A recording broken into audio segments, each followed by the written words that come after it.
Salam, selamat bertemu kita kembali Bapak Ibu saudara-saudari yang terkasih dalam channel langsung Sitorus ini, yang sekarang kita gunakan untuk merenungkan apa yang menjadi evangelium pada tanggal 25 Desember tahun 2024 di jemaat-jemaat gereja kita Mitra UM, terdiri dari berbagai denominasi itu, yang kita sebut juga sebagai perayaan Natal yang pertama atau hari pertama perayaan Natal tahun 2024 dan tanggal 26 hari kedua nantinya. Untuk memulai perenungan kita Bapak Ibu saudaraku yang terkasih, marilah kita terima penyertaan dari Tuhan kita. Kiranya damai sejahtera Natal yang dibawa oleh Tuhan Yesus Kristus dan dikumandangkan oleh para malaikat surgawi, diberitakan oleh para gembala di ladang Efrata, memenuhi hati dan pikiran kita dalam merayakan Natal pada tahun ini, dalam Yesus Kristus. Amin. Bapak Ibu saudaraku yang terkasih, yang akan kita renungkan yang menjadi evangelium itu adalah Mazmur 97 ayat 1 sampai 12, bukan ayat sampai 13 karena hanya 12 ayat aja. Mazmur 97 ayat 1 sampai 12 kita baca.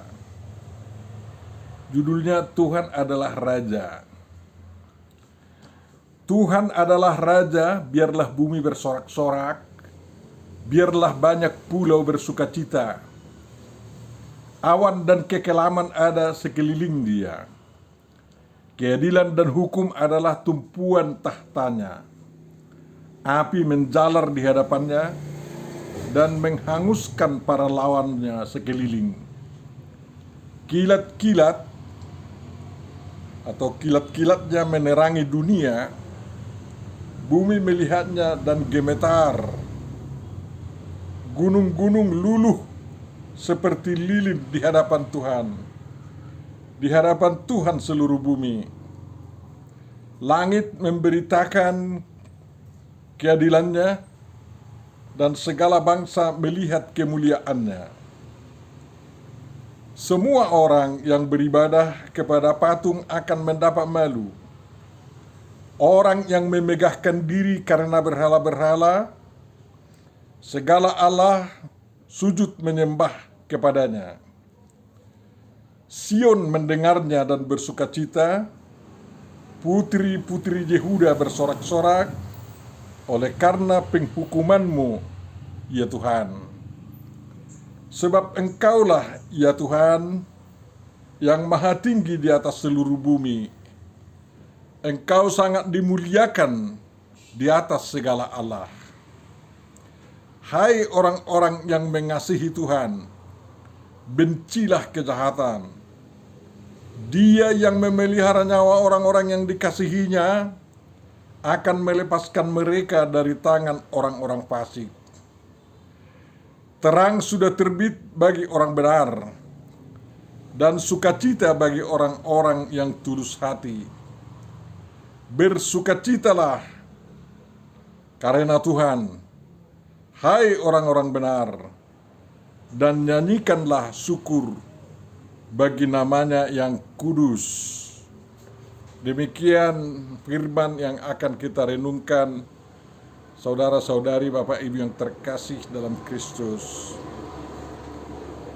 Tentu saja yang berbahagia adalah orang yang memelihara, mendengar, memahami, menghayati, dan melakukan firman Tuhan dengan memperbuat perbuatan-perbuatan yang diinginkannya dilakukan orang lain kepadanya. Amin.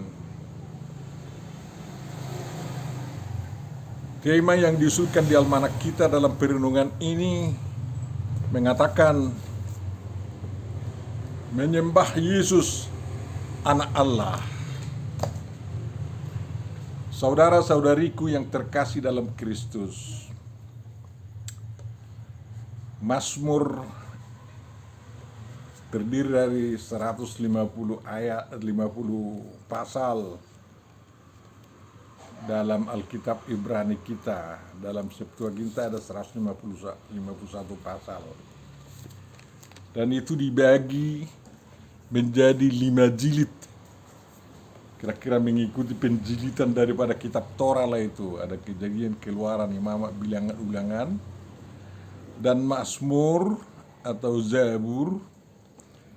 Khusus kitab ini ada jilid 1, Mazmur 1 sampai 41, jilid 2, Mazmur 42 sampai 72, jilid 3, Mazmur 73 sampai 89, jilid 4, Mazmur 90 sampai 106, dan jilid 5 Mazmur 107 sampai 150. Bapak Ibu Saudaraku yang terkasih, di dalam kitab ini tidak diberikan alasan pembagian seperti itu. Tidak seperti nyanyian gerejawi kita atau buku ende, ada bagian atau jilid-jilidnya khusus tentang ada nyanyian untuk Natal, nyanyian Advent, nyanyian untuk penghiburan, nyanyian untuk pengembangan kerajaan Allah, nyanyian puji-pujian, nyanyian pengharapan, dan lain-lain. Perikop kita termasuk dalam jilid 4 dari Mazmur ini, yakni pasal 90 sampai 106. Dan jilid 4 ini terdiri dari 17 Mazmur, yang diantaranya 2 Mazmur dikatakan dari Daud, 1 merupakan 2 Musa, dan 17 atau 14 lagi tidak tahu siapa pengarangnya, tapi isinya semua luar biasa, ya. Luar biasa isinya Mazmur itu. Kita periksa beberapa ya. Jadi Mazmur 90 mengatakan Allah tempat perlindungan yang kekal, 91 dalam lindungan Allah, ya.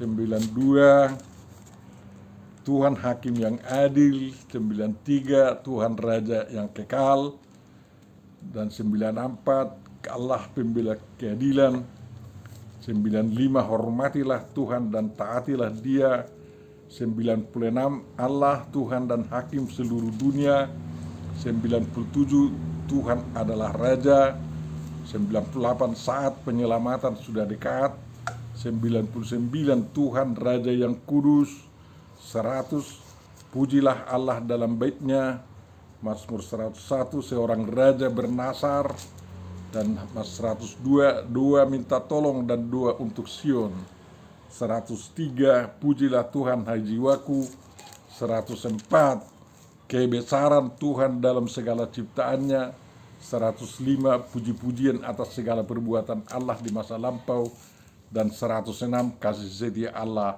dan ketegaran hati Israel. Sungguh luar biasa. Jadi ada 3 Mazmur ini berisikan tentang raja, ya.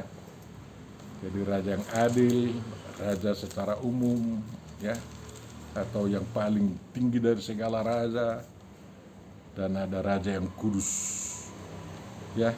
Jadi Bapak Ibu Saudara yang terkasih, kita berbahagia mendapat Mazmur 97 ini yang terdiri dari 12 ayat di dalam perayaan Natal kita, yang memberitahu tentang Tuhan adalah Raja, ya. Dan mengapa kita bersukacita?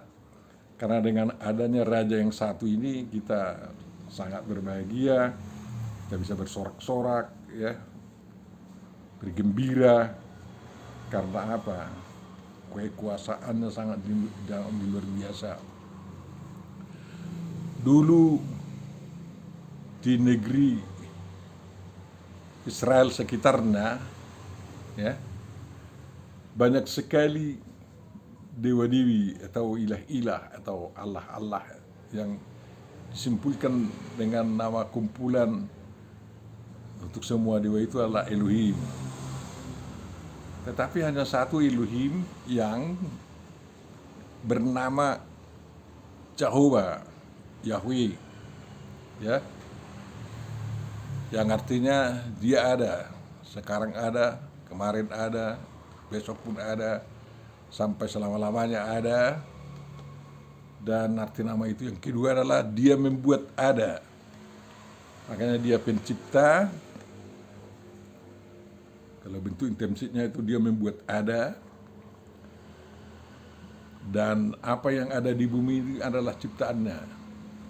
Sehingga memang sangat cocok bahwa dia adalah satu-satunya Elohim yang maha kuasa, yang dalam Kejadian 1 Elohim inilah yang menciptakan langit dan bumi, dan Jehovah itulah yang menciptakan, diterangkan menciptakan, ya, bagaimana Tuhan menciptakan Taman Eden, manusia, dan lain-lain dan lain-lain.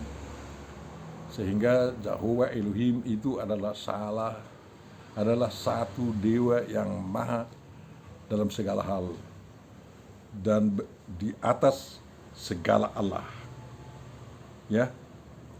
Jadi Allah itu dalam tulisan kecil, ya, bersembah sujud di hadapannya, ya.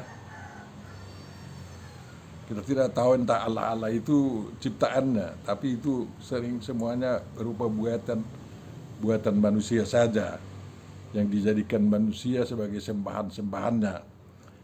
Itu baik berupa patung-patung maupun berhala-berhala, ya. Jadi ilah-ilah atau dewa-dewi di zaman pemazmur ini adalah sembahan-sembahan buatan manusia, sehingga tidak patut disembah, tidak patut dihormati, tapi harus dibuang. Tapi manusia selalu nakal. Manusia sering lebih menghormati buatan tangannya daripada yang membuat atau menciptakan dia, kan kayak gitu. Nah, sampai sekarang begitu juga, seorang seniman akan sangat tersinggung kalau karyanya agak dihina orang, tetapi dia tidak tersinggung kalau Tuhannya dihina orang. Ya gitulah. Jadi sekarang ini yang paling banyak dewa-dewanya adalah di India, kan? Masih sekarang ini Marajalila masih terus. Saya tidak tahu nama-namanya semua. Ada yang dewa Krishna, ada dewa ini, semuanya itu. Yang unik di negeri kita ini, ada suatu negeri atau suku bangsa yang semua laki-laki di daerah itu adalah raja. Jadi anak yang baru lahir pun itu otomatis adalah raja. Siapa yang lahir itu adalah seorang raja lahir sama kita, kan. Entah raja apa nanti dia, tidak tahu kita. Dan semua laki-laki adalah raja, dan semua perempuan adalah Soripada, atau dari bahasa Sanskerta itu Saripada, kan, perempuan artinya, ya, tentu saja perempuan yang mulia. Jadi orang Batak tidak menggunakan laki-laki, istilah manu menyatakan laki-laki, tetapi untuk menyatakan perempuan masih ada kemiripannya dengan bahasa Sanskerta Soripada, ya, manusia berkelamin perempuan yang mulia lah itu. Di kalangan orang Batak memang semua laki-laki adalah raja, tidak ada yang budak, yang hamba. Tantang sama mereka itu. Tapi wilayahnya tidak ada. Jadi raja itu adalah suatu sebutan kehormatan. Makanya di kalangan orang Batak, para raja ini saling menghormati. Jadi kelakuan-kelakuan yang menentukan bahwa seorang itu raja. Makanya selalu ditegur, jangan kau berkata berkata loak, yang berkata kasar, berkata tidak sopan, karena kau kan raja. Jadi makanya harus raja katanya. Jadi harus bertata kerama yang tingkat mulia lah perilakunya, kata-katanya.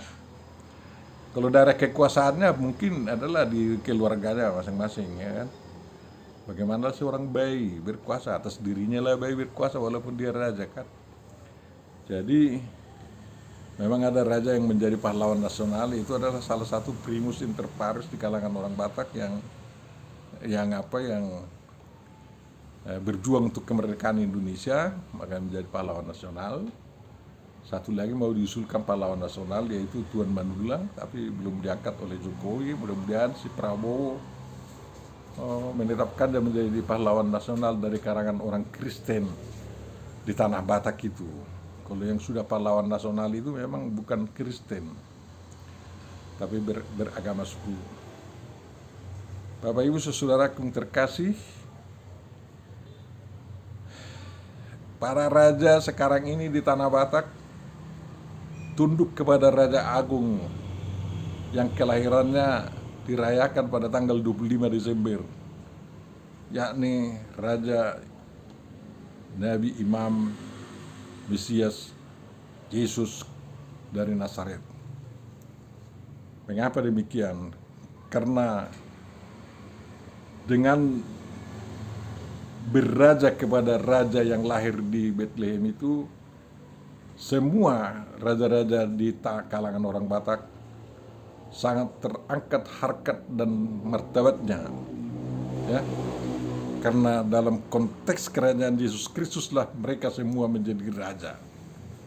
Jadi orang Batak itu seolah-olah sudah menggambarkan kehidupan surgawi, karena setiap orang laki-laki yang naik ke surga, dia akan ditetapkan Tuhan menjadi raja bersama Yesus Kristus memerintah di seluruh dunia, kan kayak gitu.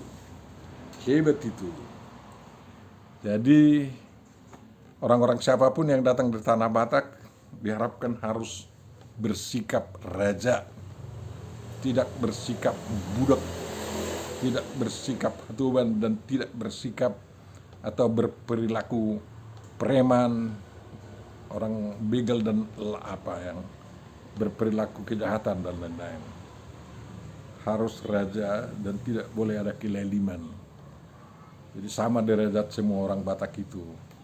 Kemudian dalam struktur kerajaan Batak itu, ya, dalam Dalian Natulunya ada Raja Nidongatu, itu kalangan bersaudara semarga lah itu.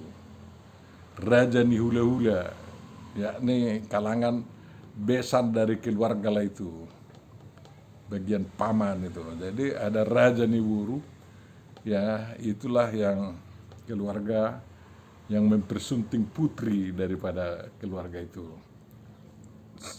Kemudian ada Raja Nidongat Sahuta, yaitu para tetangga kita yang teman sepergaulan, seperti naonan, satu penderitaan, satu sukacita, ya. Dan banyak lagi raja di sana. Kemudian kalau ada raja yang agak nakal, yang suka-sukanya aja, hanya kata-katanya yang bau didengar, yaitu Raja Dok katanya, hanya kata lah itu. Seolah harus dia yang didengar. Itu disalahkan. Tidak perlu ditiru orang sedemikian. Jadi harus ada demokrasi raja-raja. Di orang Batak itu dikenal demokrasi para raja, bukan demokrasi rakyat, ya, bukan demokrasi warga, tetapi demokrasi para raja. Makanya dalam setiap pekerjaan yang mau dilakukan bersama, terutama untuk pesta pernikahan, pesta penguburan orang tua yang sudah sahur matua, mengujur, ya, selalu ada ria raja. Itu berupa rapat daripada para raja, berdiskusi bagaimana jalannya pekerjaan itu esok harinya secara baik, ya, mengingat semua sendi-sendi peradatan, dan memuliakan harkat semua orang yang datang, serta tidak lupa untuk memuliakan dan menghormat Tuhan yang Maha Kuasa yang akan menyambut atau yang kepadanya diserahkan pekerjaan itu, diserahkan pernikahan itu atau pengantin dua-dua, atau diserahkan jasad orang-orang mati dan rohnya, kan kayak gitu. Jadi Bapak Ibu Saudara yang terkasih, kalau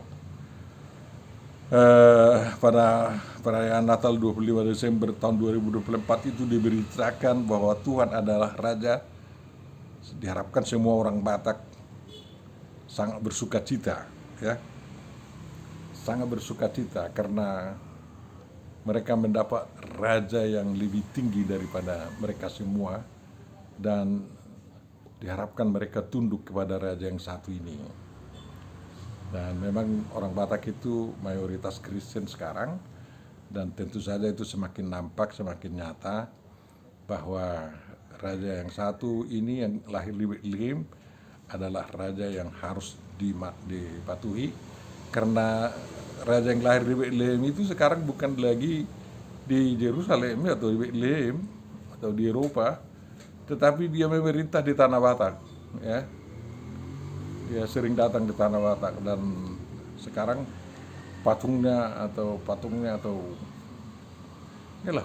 yang paling besar di dunia ini sedang didirikan di Sibiabea, ya.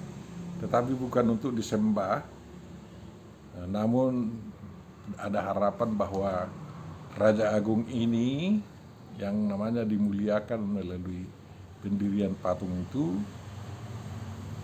akan terus memberkati orang Batak dan negeri Batak juga. Jadi Bapak Ibu Saudaraku, kita pantas bersorak-sorak, bersuka cita atas kelahiran daripada Raja Agung, Raja, ya, yang lahir di Bethlehem itu, yang dicari-cari oleh para Majus dulu, dan sekarang seluruh orang Batak mencarinya, dan dia mau datang menemui semua orang Batak yang merayakan Natal.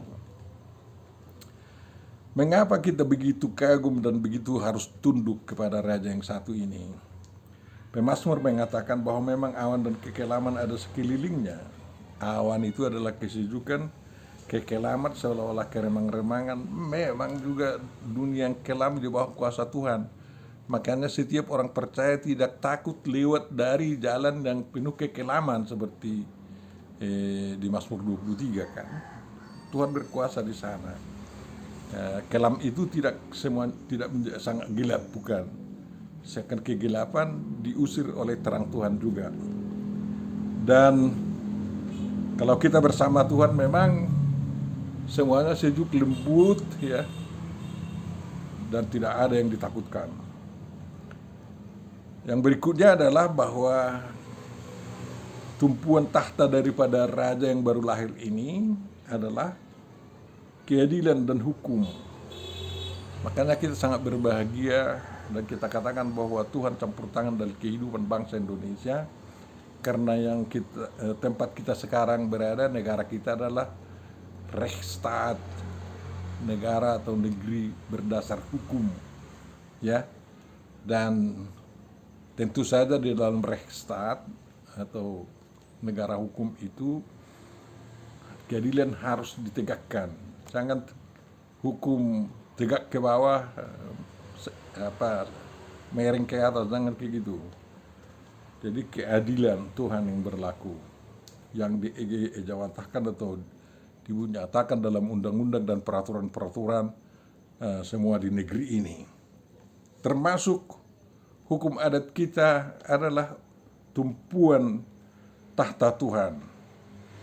Makanya Praja di Juru bertukus Selegudi akauhum na pinukani na niuluan niya kanau puta perjulu ihuton diului aka pinoparnopu dito.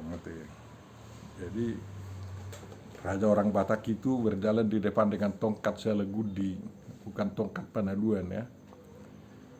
Dan apa yang telah ditetapkan oleh para tua-tua, kakek moyang, yang dipatuhinya untuk hidup yang baik, selanjutnya dipatuhi, dilakukan oleh generasi belakangan dan diperbaikinya, gitu kira-kira. Jadi semua harus adil. Adil itu bukan sama 1 kilo, beratnya 1 kilo, bukan. Nah, kiri 1 kilo, kanan 1 kilo, sama beratnya, enggak. Tetapi adil itu semua berbahagia, ya. Semua berbahagia, tidak ada yang bersungut-sungut tentang kejadian, tentang keputusan dan lain-lain. Walaupun kadang-kadang itu keputusan itu berpihak kepada satu orang yang lain, ya. Tapi tidak ada yang bersungut-sungut dan semua merasa adil. Yang berkarya dihormati, yang belum berkarya didorong maju, kan kayak gitu. Jadi keadilan itu bukan timbangan seperti emas 1 kilo bagimu, 1 kilo bagi saya, tetapi semuanya dengan ada keputusan, kesepakatan dan lain-lain, semua bersukacita, tidak ada yang bersungut-sungut. Demikianlah Tuhan itu berada di kalangan umatnya, semua memang bersukacita, ya. Ada juga di semua pulau-pulau bersukacita, walaupun Israel itu tidak ada pulaunya. Tidak seperti negeri Toba, ada danaunya yang di tengahnya ada pulau. Kalau di Israel ada danau Galilea, tidak ada pulau di tengahnya itu. Kalau di Toba ada danau Toba, pulaunya di tengah danau itu Pulau Samosir yang sangat indah. Jangan sampai kau tidak mengunjungi Samosir sebelum kau mati, dimanapun kau berada. Makanya orang Batak selalu menyanyikan lagu kesayangan mereka, Otano Batak, yang sangat indah itu.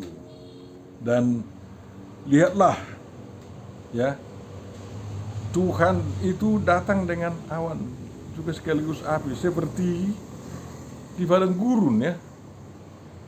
Seperti di padang gurun Sinai, ada api, ada awan. Kalau bangsa Israel rasa kepanasan, awan disuruh Tuhan menaungi mereka. Kalau kurang terang, api berdiri, berjebur-jebur, bernyala-nyala terus. Tapi kalau ada yang jahat juga, api yang membuat terang itu menghantam orang jahat, dia isi, ya. Seperti api yang menyambar kurban yang disampaikan oleh Elia di Gunung Karmel itu, yaitulah api Tuhan, kan. Habiskan semua. Jadi ada gejala-gejala alam, kilat itu, ya walaupun sebentar-sebentar bisa terang, kan. Nah, tapi kalau ngamuk, kilatnya disertai dengan guntur, halilintar yang bisa membuat orang terkejut mati, ya. Tentu saja karena dentuman daripada halilintar itu bisa melebihi frekuensi daripada detak jantung. Makanya kalau kita melihatnya, kita bisa terkejut juga. Banyak orang yang terkejut mendengar halilintar. So isi tak longgur andonau, katanya sama orang Batak. Jangan sampai nanti disambar pikir kami, katanya gitu. Karena bisa saja pikir dianggap sebagai cara Tuhan menghentak, bahkan menghukum orang, ya. Jadi bumi melihatnya itu. Kalau kilat bertadu-tadu, halilintar berkejar-kejaran, seolah-olah mau datang badai, sehingga gemetarlah.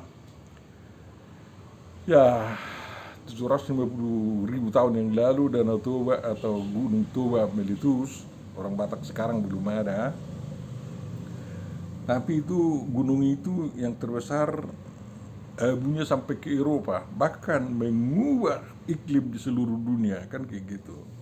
Makanya yang benar seperti dikatakan bahwa gunung-gunung luluh seperti lilin di hadapan Tuhan. Israel tidak pernah mengalami begitu, hanya guncangan-guncangan sedikit, tapi mereka mampu menyatakan bahwa gunung itu seperti lilin yang melebur oleh karena api Tuhan yang meledak dari bawah bumi, ya. Jadi itu demi keadilan Tuhan. Memang banyak yang menjadi kurban oleh karena gunung meletus, ya. Tetapi itulah cara Tuhan memberikan kesuburan ke tanah di dunia ini ya. Sampai sekarang ya bumi Jawa itu sangat subur, bumi Sumatera juga sangat subur karena pernah mengalami letusan gunung berapi yang mengeluarkan lava yang sangat luar biasa, menjadi membuat tanah itu subur setelah ratusan tahun ya. Dan itu menjadi berkat Tuhan juga. Makanya adil juga Tuhan itu, bukan hanya memusnahkan ya, juga menyuburkan, memberikan kemungkinan untuk hidup yang baru. Bapak Ibu Saudaraku yang sekarang kekasih. Sehingga langit itu memberitakan keadilan Tuhan. Jadi kalau langit ya seperti sering diabadikan orang ya, seperti di ufuk barat ada sunset yang sangat indah, di ufuk timur ada sunshine yang sangat indah. Itu semua memberitakan keadilan Tuhan. Walaupun kadang kita apalagi ateis tidak mengatakan begitu, tapi mereka harus juga mengakui bahwa itu ada keadilan Tuhan. Dan segala bangsa melihat kemuliaannya. Kemudian siapa yang dilihat? Kecuali yang menyangkal adanya Tuhan. Ya, semua orang melihat, wah Tuhan luar biasa katanya, indahnya. Ya, dan itu tidak perlu sembah. Di Israel dulu atau di Mesopotamia, orang-orang menyembah berhala, ya, menyembah patung, sangat gila-gilaan. Tetapi itu dipermalukan karena apa? Tidak ada yang datang dari situ. Di kalangan orang Batak sebelum kekristenan juga ada penyembahan patung-patung ya. Ya, seperti Tunggal Pandaluan disulang-sulangi itu, disuap-suapi persembahan, dipikirnya datang dari situ, disembah-sembah. Padahal apanya itu mistik semua. Ya. Dan keberhalaan itu ya namanya pun sudah berhala. Semua kosong di sana. Walaupun kita komat kamit sepanjang dari Sabang sampai Merauke, komat kamit kita untuk menyembah berhala, ya tidak akan ada jawabannya. Walaupun kita menyembah Allah katanya, ya, kan ada jawaban dari situ, hukuman. Karena saya lihat seperti zaman kakek saya, mereka yang menyembah hantu-hantu atau roh-roh jahat itu, ya semua dipermalukan oleh Tuhan setelah datang kekristenan, datang Tuhan Yesus ke tanah Batak ya. Sehingga semua sujud sekarang menyembah kepada Tuhan Adonai Yahweh ya. Dan Sion mendengar bersukacita, putri Yehuda bersorak-sorak di Yerusalem, di tanah Israel waktu itu, karena Tuhan menghukum semua orang yang menyembah berhala, sama seperti yang menyembah Baal itu dihukum pada zaman Elia dan lain-lain. Sama seperti di kaki Gunung Sinai yang menyembah patung Baal, semua dihukum ya. Dan orang-orang beriman dari umat Tuhan, dari sini katakan putri-putri Yehuda ya, bersorak-sorak melihat tindakan Tuhan yang menghukum orang-orang yang menyembah berhala itu ya. Tuhan menunjukkan dirinya sebagai yang maha tinggi di atas seluruh bumi dan dimuliakan di atas segala Allah katanya. Kelahiran Yesus Kristus menyatakan bahwa Tuhanlah yang dimuliakan di langit dan di bumi. Tuhan yang maha tinggi itu di atas seluruh bumi. Gloria in excelsis Deo. Dan damai sejahtera di bumi di antara orang yang berkenan kepadanya. Itulah seruan yang datang kita dengar pada masa malam kelahiran Yesus Kristus ya. Melihat semuanya itu sudah sepantasnya lah orang Kristen membenci kejahatan. Tidak ada gunanya itu. Para malaikat di padang Efrata juga, walaupun mungkin berselisih mereka, menghilangkan semua kejahatan-kejahatan satu sama lain, kebencian ya. di antara mereka, dan mereka bersatu padu pergi melihat ke Bethlehem apa yang terjadi, sebagaimana dikatakan malaikat yang bernyanyi di mereka dengar itu ya. Dan mereka dipelihara oleh Tuhan dalam perjalanan, walaupun itu hanya kira-kira 3 kilometer aja ya, dengan tindakan Tuhan bala tentara surgawi itu yang menyanyikan kelahiran Yesus Kristus itu, mereka terbebas dari tangan orang-orang fasik. Tidak ada yang mengganggu mereka di jalan. Demikian juga kita di zaman kita sekarang. Kalau kita memuliakan Tuhan, ya orang jahatlah memang yang selalu mengganggu kita beribadah. Tetapi kita dilepaskan oleh Tuhan dari tangan orang-orang fasik itu. Jangan gentar, maju terus. Jangan mundur sedikit pun memuji dan memuliakan Tuhan, mengasihi Tuhan, ya, karena Dia adalah pembela kita yang utama. Bapak Ibu saudara yang terkasih, dengan lahirnya Tuhan Yesus Kristus sudah terbit bagi kita orang-orang benar ini sukacita dan terang. Sambutlah itu dengan tulus hati, jangan ragu sedikit pun, dan bersukacitalah karena Tuhan kita orang-orang benar ini. Jangan ragukan dirimu orang benar, ya. Walaupun banyak orang yang menuduh kau orang sesat katanya, selagi kau berpijak kepada kebenaran Alkitabiah, kau adalah orang benar. Sehingga sangat beralasan bahwa kita dalam Natal ini betul-betul menyanyikan syukur bagi nama Tuhan yang kudus ini. Kristus in excelsis Deo, ya, Kristus dimuliakan. Jadi Gloria in excelsis Christo, kan kayak gitu. Bapak Ibu saudara yang terkasih, marilah kita bersorak-sorai karena Raja kita datang, dan apa kita, martabat kita sebagai raja dipulihkan menjadi raja yang baik juga, yang disertakan Tuhan untuk mengatur kehidupan di dunia ini dalam kerajaannya, dan juga nanti ikut memerintah dalam kerajaan surgawi. Tuhan memberkati kita semua. Amin. Tuhan Bapa Surgawi, terima kasih atas renungan yang Engkau berikan kepada kami. Walaupun sebenarnya renungan ini masih dangkal sekali, mudah-mudahan itu mendorong kami untuk semakin bersatu, lipat tangan memuji Engkau dan menengadahkannya bersorak-sorak, memberikan persembahan yang kudus di dalam kerajaan-Mu.